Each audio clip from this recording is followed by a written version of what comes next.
Sholat tahajud. Satu ibadah yang hampir semua orang tahu, tapi sangat sedikit yang benar-benar mau. Bukan karena tidak paham hukumnya, tapi karena sholat ini mengganggu kenyamanan. Sholat tahajud tidak dikerjakan di waktu luang. Ia dikerjakan di waktu paling berat, saat kasur terasa paling nikmat, saat selimut terasa paling hangat, saat mata sulit dibuka. Dan justru di waktu itulah Allah membuka panggilan. Banyak orang bertanya, kenapa tahajud terasa berat? Kenapa konsisten tahajud itu sulit? Kenapa hanya sedikit orang yang sanggup? Jawabannya sederhana. Karena sholat tahajud bukan sholat orang hebat. Sholat tahajud adalah sholat orang jujur. Jujur bahwa dirinya butuh Allah. Jujur bahwa dirinya lemah. Jujur bahwa dunia tidak cukup menjadi sandaran. Dan kejujuran tidak semua orang siap menerimanya.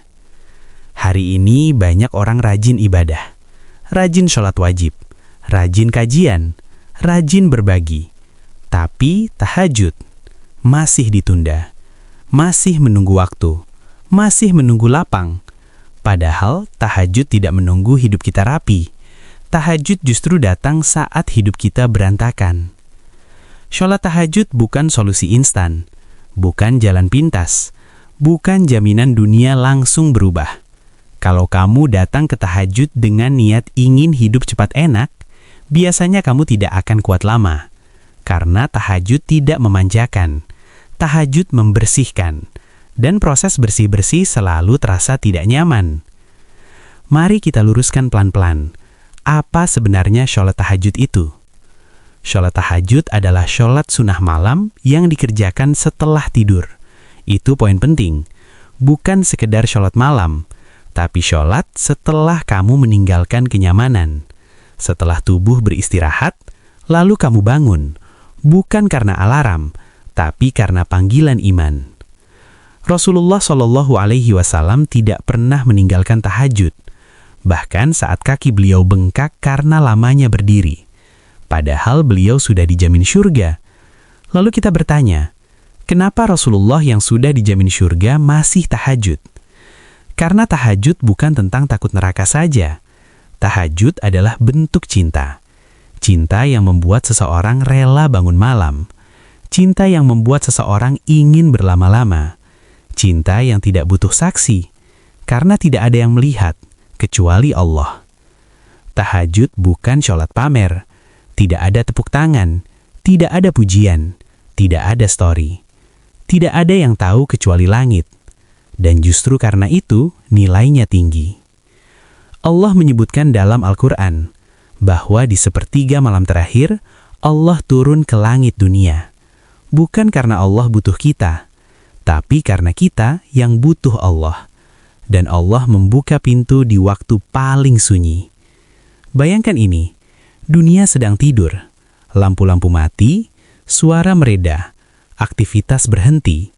Lalu ada satu hamba yang bangun, berwudu, menghadap kiblat, berdiri, tanpa penonton, tanpa sorotan. Hanya dia dan Robnya. Itulah tahajud. Tahajud adalah momen di mana topeng jatuh. Tidak ada citra, tidak ada kepura-puraan. Kalau hatimu hancur, kamu boleh menangis. Kalau hatimu lelah, kamu boleh mengeluh. Kalau hatimu gelap, kamu boleh jujur.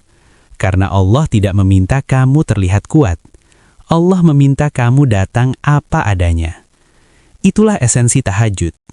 Bukan banyaknya rakaat, bukan panjangnya doa, tapi kejujuran hati. Banyak orang salah paham. Mereka mengira tahajud harus lama, harus panjang, harus berat. Padahal Rasulullah SAW mengajarkan, sedikit tapi konsisten lebih dicintai Allah daripada banyak tapi terputus. Satu rakaat pun kalau itu jujur lebih bernilai daripada 8 rakaat yang terburu-buru. Tahajud bukan soal kuat bangun, tapi soal mau mencoba. Kalau malam ini kamu bangun lalu hanya mampu duduk, itu sudah langkah. Kalau kamu hanya mampu berdoa tanpa sholat, itu sudah gerak. Allah tidak menilai hasil. Allah menilai usaha. Sekarang kita masuk ke bagian yang sering disalahpahami. Tahajud dan perubahan hidup. Banyak orang datang ke tahajud dengan daftar permintaan. Ya Allah, lancarkan ini. Ya Allah, beri itu. Ya Allah, ubah keadaan. Tidak salah, Allah Maha mendengar. Tapi tahajud bukan ATM doa. Seringkali tahajud tidak langsung mengubah keadaan, tapi mengubah cara kita memandang keadaan. Masalah tetap ada, ujian masih datang, hidup belum langsung ringan, tapi hati mulai kuat, mulai tenang, mulai tidak mudah runtuh. Dan itu perubahan besar. Orang yang tahajud pelan-pelan tidak mudah putus asa, karena dia tahu dia punya tempat kembali di malam hari. Saat semua orang pergi, Allah menunggu. Tahajud juga bukan jaminan hidup tanpa ujian. Justru seringkali orang yang tahajud diberi ujian lebih halus, lebih dalam, lebih menyentuh iman, karena Allah sedang membentuk. Sekarang kita bicara tentang kesalahan umum. Kesalahan pertama, menganggap tahajud sebagai alat menekan Allah. Sudah tahajud, kok belum dikabulkan? Kalimat ini berbahaya, karena tahajud bukan kontrak. Tahajud adalah adab. Kesalahan kedua, merasa paling dekat dengan Allah karena tahajud. Ini penyakit halus. Tahajud harusnya membuat kita rendah, bukan tinggi. Kalau tahajud membuat kita merasa lebih baik dari orang lain, berarti ada yang salah. Kesalahan ketiga, menunggu waktu ideal untuk mulai tahajud. Padahal waktu ideal tidak pernah datang. Tahajud selalu mengganggu, dan memang begitu seharusnya. Sekarang pertanyaan penting. Bagaimana mulai tahajud tanpa terbebani? Mulai dari niat. Niat yang sederhana. Ya Allah, aku ingin lebih dekat. Bukan niat besar, bukan target tinggi. Tidur lebih awal jika bisa. Pasang alarm jika perlu. Bangun. Kalau gagal, tidur lagi. Besok coba lagi. Allah tidak mencatat kegagalan orang yang sedang berusaha. Jangan kejar sempurna. Kejar istiqomah. Tahajud itu perjalanan, bukan pencapaian. Dan satu hal terakhir yang sangat penting. Tahajud harus berdampak di luar sajadah. Kalau seseorang rajin tahajud, tapi masih zalim, masih kasar, masih licik, berarti tahajudnya belum menyentuh hati. Tahajud yang benar akan membuatmu lebih sabar, lebih jujur, lebih takut menyakiti. Kalau belum sampai ke sana, jangan berhenti. Lanjutkan. Penutup ini penting.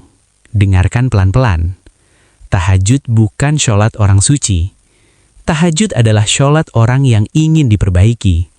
Bukan untuk yang merasa sudah baik, tapi untuk yang sadar dirinya banyak kurang. Kalau hari ini kamu belum tahajud, kamu tidak gagal. Kamu hanya belum mulai. Dan kalau kamu sudah tahajud, jangan bangga, tetap rendah, tetap takut. Karena di sepertiga malam terakhir, Allah tidak mencari hamba yang hebat.